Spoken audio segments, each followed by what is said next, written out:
Welcome back to Midnight Shadows. As always, in our familiar hour for the macabre, we venture together into a new journey, where mysteries and terrors slowly unfold through every word. Tonight, I'm bringing you a brand new story. A chilling creepypasta that will linger in your mind. It begins in a small, secluded house on the edge of an industrial park in the Rust Belt, where a young couple moved in, hoping for a fresh start. But from the very first night, the anomalies began. Objects shifting on their own, heavy footsteps echoing in the dead of night, and the suffocating feeling that someone else was living there, someone not human. But the true horror lies in the realization that this entity might be wearing a face identical to your own. Stay tuned, it's time to begin. It all started with that cold shiver crawling down my spine the moment I stepped into that cramped ranch-style house on the outskirts of the Ohio industrial zone. It was supposed to be our sanctuary. But from the first night, the stench of mildew wafting from the crawl space made it hard to breathe, a rotting scent. Like something had died a long time ago and was never buried. My wife, Sarah, had always been sensitive. She used to shine under the bright stage lights in Chicago. But now she was shrinking into the shadows of our dim kitchen. Her hands trembling as she held a serving spoon. Her eyes locked onto the pitch-black void at the top of the basement stairs. I remember that evening vividly. The old ceiling fan was clicking like someone grinding their teeth. Sarah suddenly dropped her bowl, her voice thin and brittle. "Did you see that? The crock-pot, it moved." Her face was ghostly pale under the flickering fluorescent light, her eyes wide with frantic terror. I looked at the counter. The pot was indeed shifted a few inches to the left, a negligible change if you weren't paying attention. I tried to force a smile, taking her ice-cold hand in mine to steady her. "You probably just bumped it while wiping the counter. Honey, don't overthink it." Sarah shook her head violently, strands of hair sticking to her forehead with cold sweat. She leaned in close, her breath hitched. "No, I know what I saw." I turned my back to grab a plate, and I heard a scrape, a distinct slide, like someone dragged it right behind me.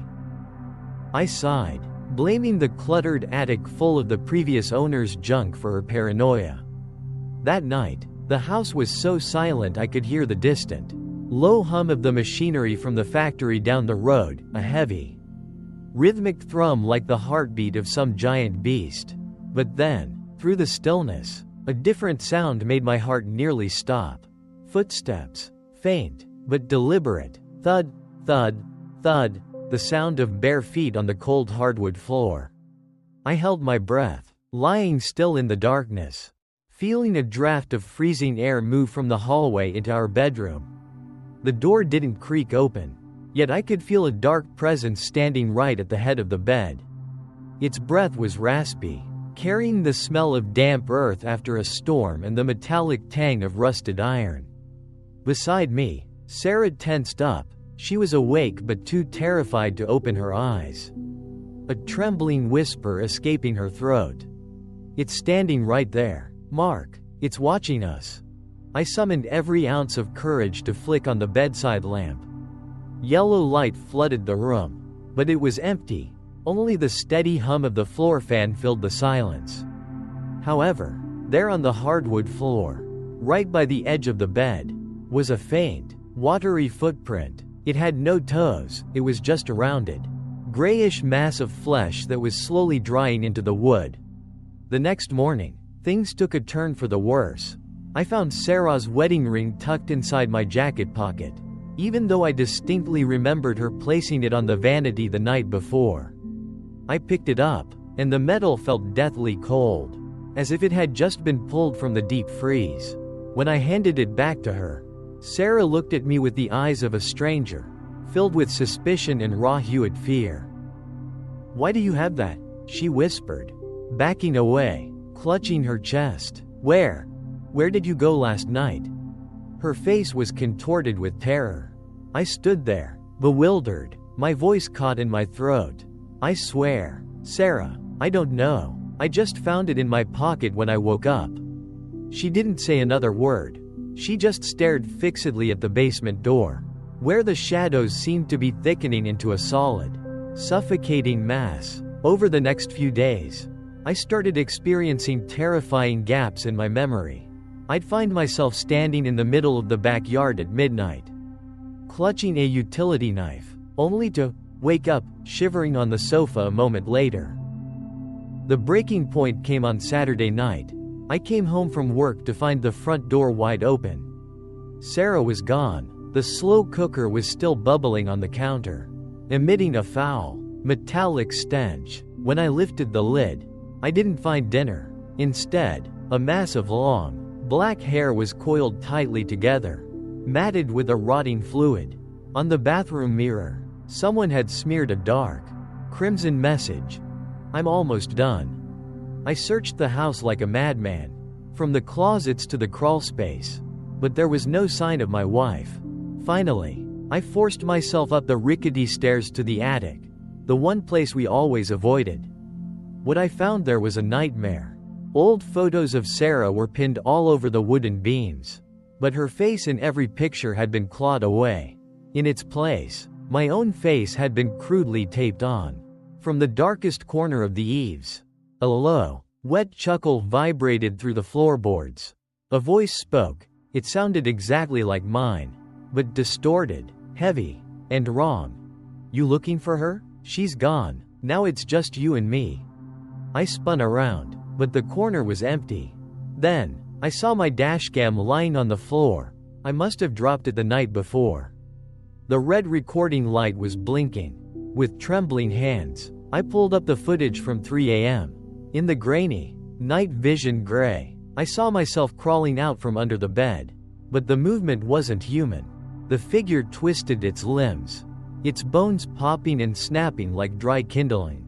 It crept toward the sleeping Sarah and leaned down to kiss her forehead, its mouth tearing open all the way to its ears. Then, the thing turned and looked directly into the lens. It had no pupils, just hollow, milky white voids filled with malice. It smiled, a jagged, torn grin revealing rows of stained, rotting teeth. I realized then with a sickening jolt, the thing living in this house, the thing that took Sarah, was a part of me, a twisted doppelgänger birthed from the darkest corners of my own soul. A rhythmic thumping started above me, steady and deliberate, like a nail being driven into my nerves. I looked up. The attic hatch was slowly creaking open. A hand with long, jagged, charcoal black nails reached out, groping the air, searching for my throat. As you listen to these words, I am standing on the final step. That shadow is whispering my name from behind the attic door, which is now shaking violently on its hinges. Can you hear my breath? Or is that the sound of him breathing right behind you? I stood frozen on the stairs. A wave of sub-zero air cascading down from the attic like an ice-cold waterfall, soaking through my thin shirt until my skin went numb. That charcoal black hand didn't retreat. Instead, it began to scrape against the wooden frame. The sound was dry and rhythmic, like the frantic scratching of a corpse trying to claw its way out of a shallow grave. I stumbled back a step, my throat tight and bitter, forcing out words through a haze of pure primal terror. What are you? Why do you have my face?" The laughter echoed again, but this time it wasn't coming from the attic. It vibrated directly inside my skull. Low, distorted, and mocking, the hatch swung wide open, and a silhouette collapsed onto the hardwood floor right in front of me. It didn't stand up, it began to crawl on all fours, its joints popping and snapping with every sickening movement.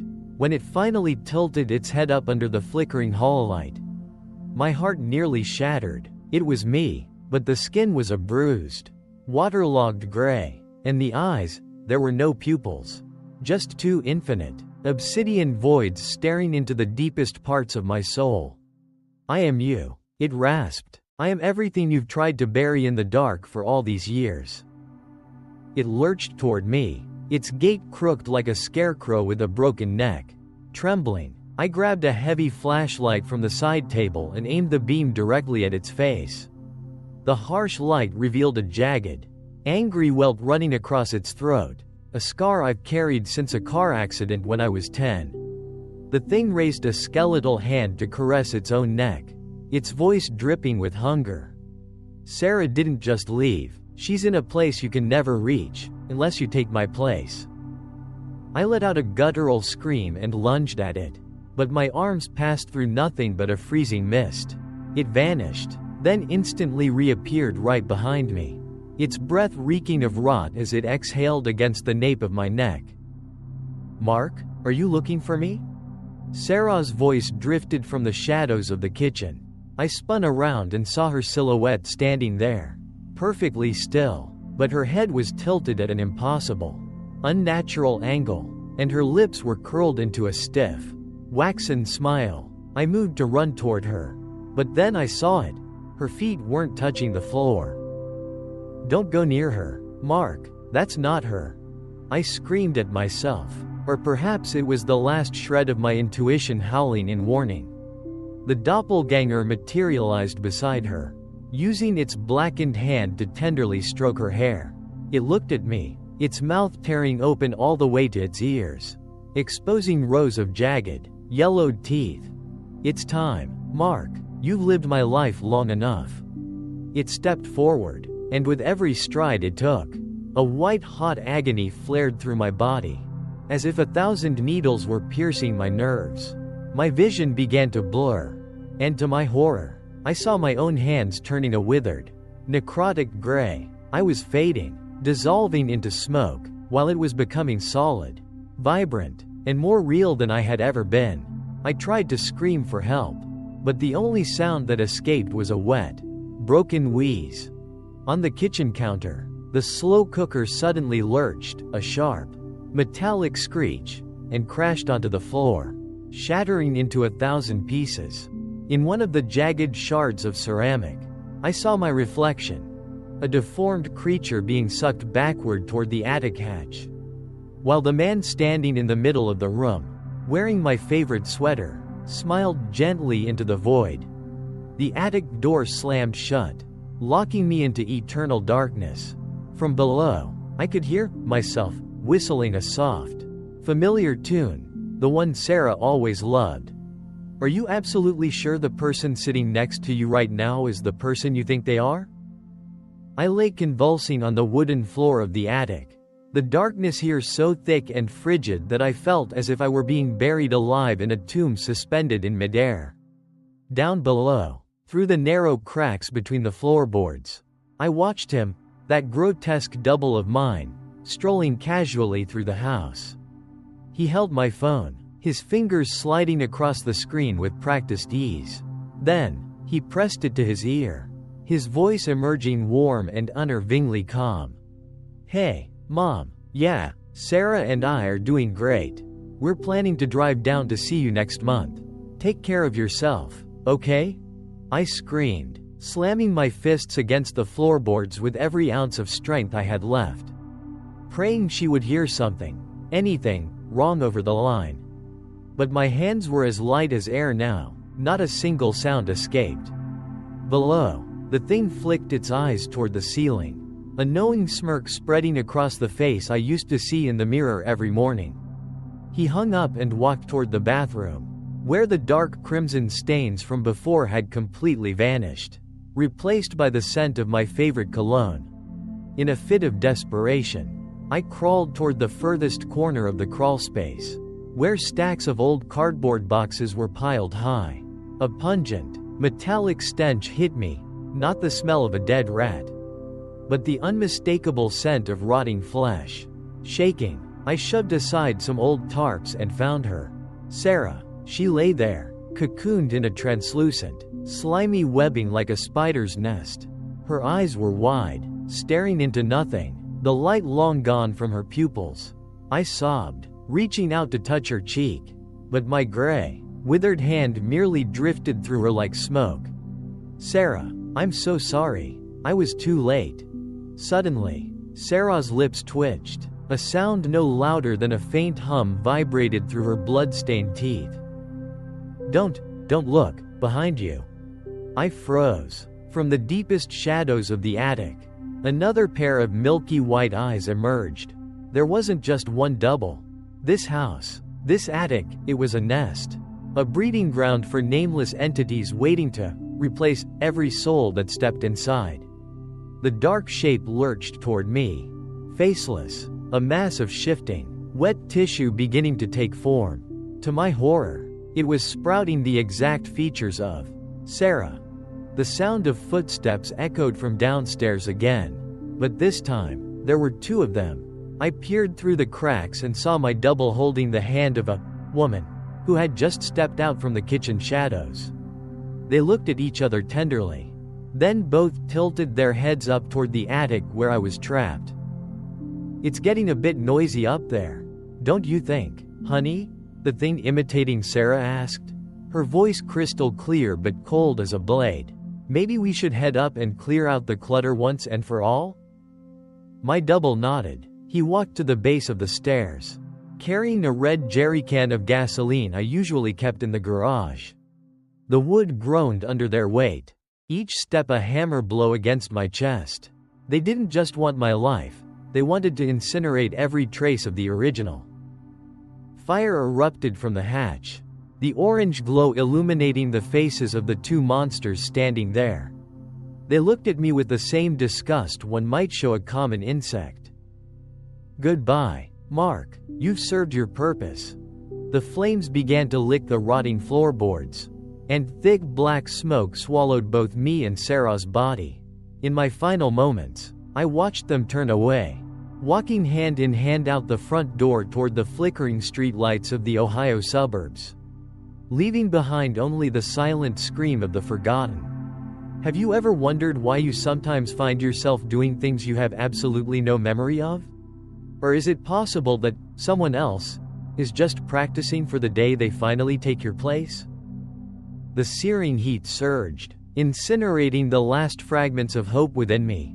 Thick, black smoke flooded my lungs, stinging and bitter, but I felt no physical pain, only a profound, hollow despair consuming my soul. I stared blankly at the flames devouring Sarah's body. She lay there, motionless, forever trapped in the darkness of this house. Suddenly, a powerful suction pulled at me from behind. The dense shadows in the corner of the attic didn't retreat from the fire. Instead, they swirled and deepened, forming a pitch-black, bottomless vortex. "Come, it's not over yet." A whisper echoed, not from the thing that stole my body, nor the entity taking Sarah's form. This voice was ancient, rasping, and emerged from the void itself. I had no choice. The force was too great, dragging my gray, fading soul down into the earth. The sensation of falling into an endless abyss lasted an eternity. No light, no sound, only the terrifying silence of nothingness. When my feet finally touched solid ground, a horrific vista unfolded before me. This wasn't a hell of red flames, but a massive labyrinth of narrow, damp corridors built from crumbling brick and foul-smelling silt. A dim, grayish light emanated from nowhere, just enough to reveal thousands, millions, of slimy cocoons dangling from the high ceiling. They were identical to the one that had encased Sarah, but inside were shapes, twisting, convulsing, and waiting. "Where am I?" I gasped, my voice nothing more than a weak hiss. I looked closely at the nearest cocoon. Inside was a man wearing a factory uniform from the local industrial plant, his face distorted in agony, his skin slowly turning a necrotic gray. Right next to him, another cocoon hung torn and empty. "This is the reflection." The faceless entity appeared again, but it was no longer a mass of shifting tissue. It had fully transformed into Sarah, wearing the stunning red dress she had worn during her final performance in Chicago. She smiled, a cold, soulless grin. "Your house was merely a doorway. We need your flesh, your memories, and your lives to survive in the world above. Every time you feel anxious, or fearful, or when you forget something small, that is when we are eating you from the inside." She stepped closer. using her long, slender hand to caress my face. It no longer felt like freezing mist, it felt like real skin and bone. The replacement was complete. Do you see, Mark? Your wife gave everything so that I could live. Now, it's your turn. From the shadows of the labyrinth, thousands of other entities began to crawl out. They held every shape, every face, all of them doubles of people living up there. They stared at me with milky white, hungering eyes. They lunged at me, not to tear me apart, but to cling to me, to drain every last remnant of memory left in my soul. I saw the flash of the first time I met Sarah. Our small backyard wedding, the sound of my mother's laughter, it was all fading, dissolving into those gray, hollow bodies. Above my head, a tiny sliver of light suddenly cracked open. I saw our ranch house, now nothing but a pile of charred ruins. But amidst the wreckage, I and Sarah were standing hand in hand, smiling warmly into the cameras of the local news crews. "We're just lucky to be alive," the thing wearing my face told the reporter, his voice thick with emotion. "We just want to start over." My mother, having driven in from the countryside, threw her arms around him and sobbed, never realizing her true son was being buried forever beneath the soil. The entity with Sarah's face leaned into my ear, whispering one last thing before I dissolved into the void. "Don't worry. We'll take good care of your mother. She will be next." The reflection labyrinth shook as thousands of silent screams erupted, and the doubles began to crawl toward the sliver of light, toward the world of the living. Tomorrow morning, when you wake up and look into the mirror, ask yourself, is the person looking back at you really you? Or is it someone who just crawled up from the reflection? The story of Mark and Sarah, and the nameless entities within the shadows of that attic, has come to its end. Once again, I must remind you, the content you've just heard is a product of pure imagination. A work of fiction crafted to test our courage in the dead of night. I hope that after hearing this, you can still find a restful sleep and won't pay too much mind to those strange creaks and groans echoing around your house. If you felt that chill down your spine and enjoy horror content like this, don't forget to hit like and subscribe to Midnight Shadows so you never miss our next journey into the heart of fear. Your support is what drives me to keep uncovering these haunting, dark corners of our world. Now, double check your locks one last time, pull your blankets up high, and turn out the lights. Thank you for listening, and I'll see you all in our next terrifying video very soon. I wish you all a peaceful night.